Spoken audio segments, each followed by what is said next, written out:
Thank you, Secretary Duncan.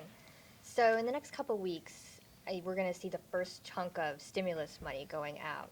And we're already starting to see reports of local school districts, even local governments, starting to question how states are going to use this stimulus money, particularly because it seems like some states are interested in plugging their overall budget deficit with education dollars, thereby maybe, shortchanging schools. Right. How concerned are you about this trend, and what, if anything, can you do from your office? Yeah, well, this is something obviously we're going to watch very closely, and this is education money that's supposed to go to education, and we're going to work closely with states to make sure the right thing is done.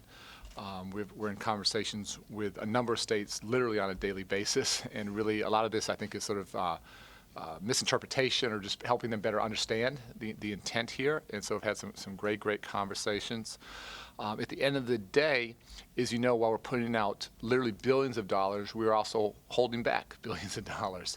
And if we see states doing things that don't make sense and aren't in the spirit of what this is about, they would put themselves at jeopardy of receiving that the second set of money.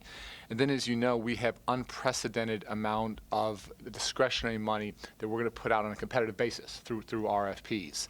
And if states are doing things, again, that are not in the best interest of children, I mean, they're just very simply going to disqualify themselves and put themselves out of the running for billions of dollars. So it's absolutely in states' best interests, school districts' best interests, and most importantly, children's best interests that people do the right thing here.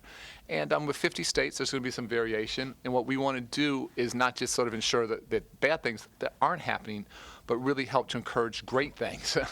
And where you have states that are really using this money not just to save jobs, which is critically important, but to really drive a very strong reform agenda. We want to shine a spotlight on those states. We want to really share those best practices.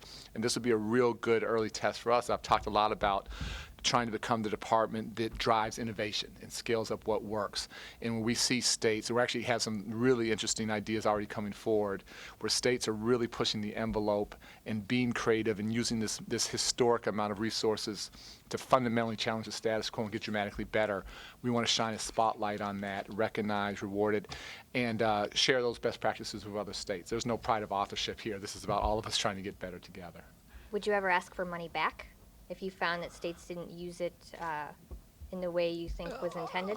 We want to be very clear, and if things are not going the way we'd like, we're going to challenge that. But again, I'm much more interested in getting it right the first time, and it is absolutely in states' best interest, again, to get it right the first time, and that's I think everyone's coming at this with good faith, and that's where we want to go directionally.